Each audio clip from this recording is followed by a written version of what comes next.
نہ تہجد منظور، نہ اللہ کو روزے قبول، نہ جہاد اور صدقہ اور خیرات منظور۔ جو اللہ کے ساتھ شرک کرتا ہے اس کے سارے اعمال برباد ہو جاتے ہیں۔ آپ علیہ الصلوۃ والسلام نے فرمایا 7 ہلاک کر دینے والی چیزوں سے بچو، شرک سے بچو، جادو سے بچو، اللہ کی حرام کردہ جان کو ناحق قتل کرنے سے بچو۔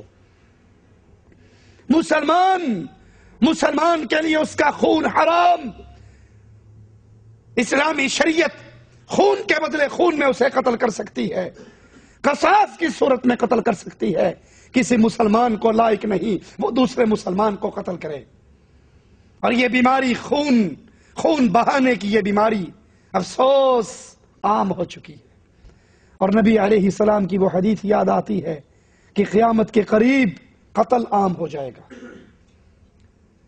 خودکش حملے، مسجدوں پر حملے، امام باڑوں پہ حملے، بازاروں میں حملے، کاروں میں بارود بھر کے کسی جگہ پہ ٹکرا دینا، اور اس کو اسلام کے نام پہ یہ عمل کیا جاتا ہے۔ اور اللہ کی قسم اسلام ان عملوں سے بری ہے۔ مارنے والے دلیل دے سکتے ہیں کہ ہم تو کفار کو مار رہے ہیں۔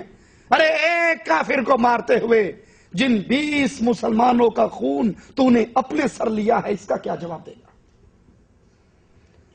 اگر کافر حربی ہے، حالت جنگ میں ہے، مسلمانوں کے ساتھ لڑ رہا ہے تو معاملہ الگ ہے، لیکن وہ حربی کافر رہی ہے، مسلمانوں کے ملک میں کوئی پناہ لے کر رہ رہا ہے، اور تم اس پر آ کر حملہ کرتے ہو۔ اس ایک کو مارنے کے ساتھ تم 20 مسلمان بھی مار دیتے ہو، 20 کلمہ گو کا خون بھی بہا دیتے ہو۔ قیامت کے دن اللہ کے دربار میں کس منہ سے کھڑے ہوں گے؟ رسول اللہ صلی اللہ علیہ وسلم نے فرمایا ناحق خون بہانے سے بچو، سود کھانے سے بچو۔ یہ سود کھانا ہلاک کر دینے والی چیزیں ہیں۔ یتیم کا مال کھانا، آدمی کے مر جانے پر ان کے یتیموں کے گھر سے تیسرے کی دیگیں چڑھوانے والے مولویوں، 7ویں کا ختم دلوانے والوں، 9واں 10واں 40واں کل اور برسی کے نام پر یتیموں کا مال کھانے والوں، تمہارا یہ عمل ہلاکت خیز عمل ہے۔ اور دوران جہاد جنگ کے میدان میں پیٹ پھیر کے بھاگ جانے والے، یہ عمل بربادی کا عمل ہے۔ مسلمان جب کافر سے آمنا سامنا ہو جائے پھر اپنی جگہ پہ ڈٹ جاتا ہے اور اپنی گردن کو کٹوا لیتا ہے۔ وہ غازی یا شہید ان دو میں سے ایک لقب کو پاتا ہے۔ مسلمان میدان جنگ کے اندر کفار سے حالت جنگ میں ہوتے ہوئے بھاگا نہیں کرتا۔ اور یہ ظالم جو کافروں کی فوج پہ پہاڑوں میں بیٹھ کے 2-4 پٹاخے چلا کے بھاگ جاتے ہیں، اور پھر کفار مسلمانوں کی بستیوں پہ حملے کر کے ان کی عزتوں کو تار تار کرتے ہیں، اور یہ خاموش محفوظ راستوں سے اپنے بارڈر پار کر کے گھر آ جاتے ہیں، اور پھر اس عمل کو جہاد بھی کہلاتے ہیں۔ لا حول ولا قوت الا باللہ۔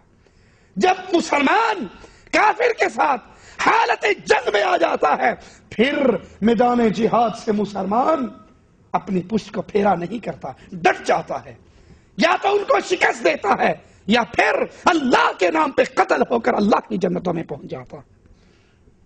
یہ کون سا جہاد ہے؟ یہ کون سا دین اور اسلام ہے کہ تم مسلمان بستیوں کو مروانے کا سبب بناؤ؟ یہ تو ایسے ہی ہے، وہ شہد کی بڑی مکھی کا آپ نے دیکھا ہے، اس کو ہمیں پنجابی زبان میں ڈومنا مکھی کہتے ہیں۔ شہد کی بڑے والی مکھی جو پہاڑوں میں گھر بناتی ہے، اس کا بڑا سارا چھتا بیٹھا ہو اور کوئی بندہ غلیل میں پتھر ڈال کے اس کو مار کے موٹر سائیکل پہ کک مارے نکل جائے۔ اب یہ مکھیاں اڑ کے مسافروں کو کاٹیں، ثواب دارین کس کو ملے گا؟ ارے اگر چھیڑا ہے تو ڈٹ کر مقابلہ کر، اور اگر ہمت مقابلے کی نہیں تو چھیڑا کیوں ہے؟ اگر ہمت ہے، مسلمانوں میں ہمت ہو، وہ آ کر کفار کے سامنے ڈٹ جایا کرتے ہیں۔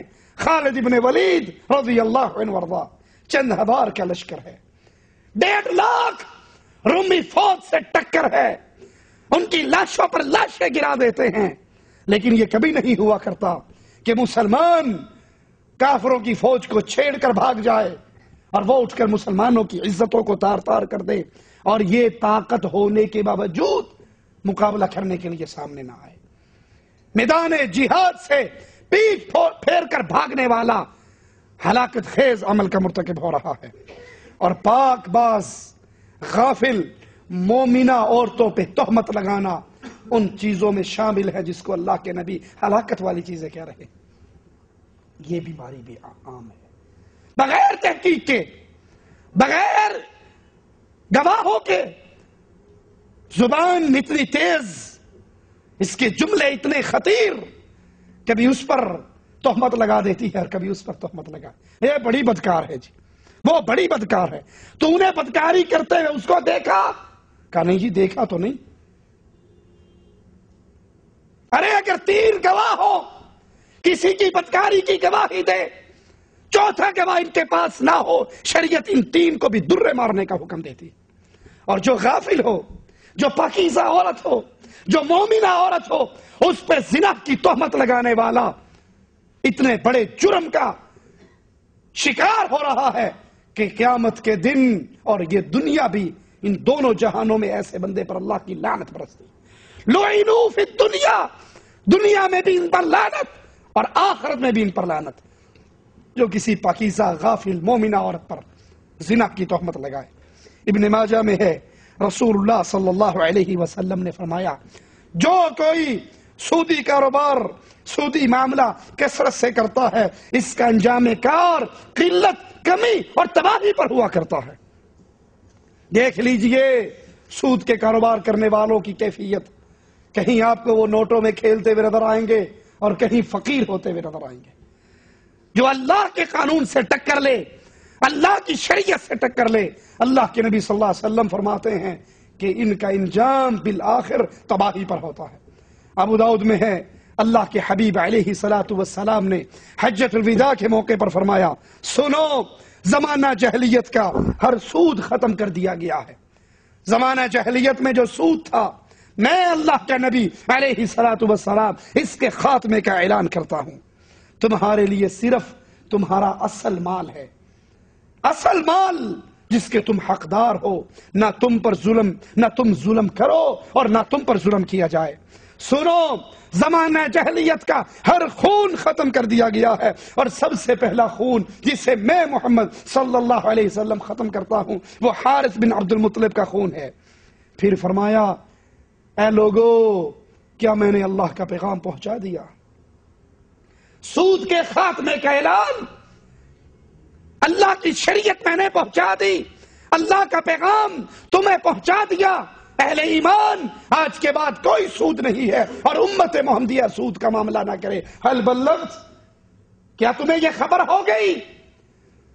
صحابہ نے کہا ہاں اللہ کے نبی صلی اللہ علیہ وسلم، آپ نے یہ پیغام پہنچا دیا۔ تو پھر اللہ کے نبی صلی اللہ علیہ وسلم آسمان کی طرف مڑ کر کہتے ہیں، یا رب فشہد، اے اللہ تو گواہ ہو جا، اے اللہ تو گواہ ہو جا، اے اللہ تو گواہ ہو جا، میں نے تیرا پیغام ان تک پہنچا دیا ہے۔ صحیح بخاری میں ہے، اللہ کے نبی صلی اللہ علیہ وسلم نے فرمایا، یقیناً ایک زمانہ آئے گا، ایک دور آئے گا، انسان اس بات کی کوئی پرواہ نہیں کرے گا کہ مال کہاں سے آ رہا ہے، میرے مال کمانے کے ذرائع حلال ہیں یا حرام، اسے اس کی کوئی فکر نہیں ہوگی۔ لاٹریوں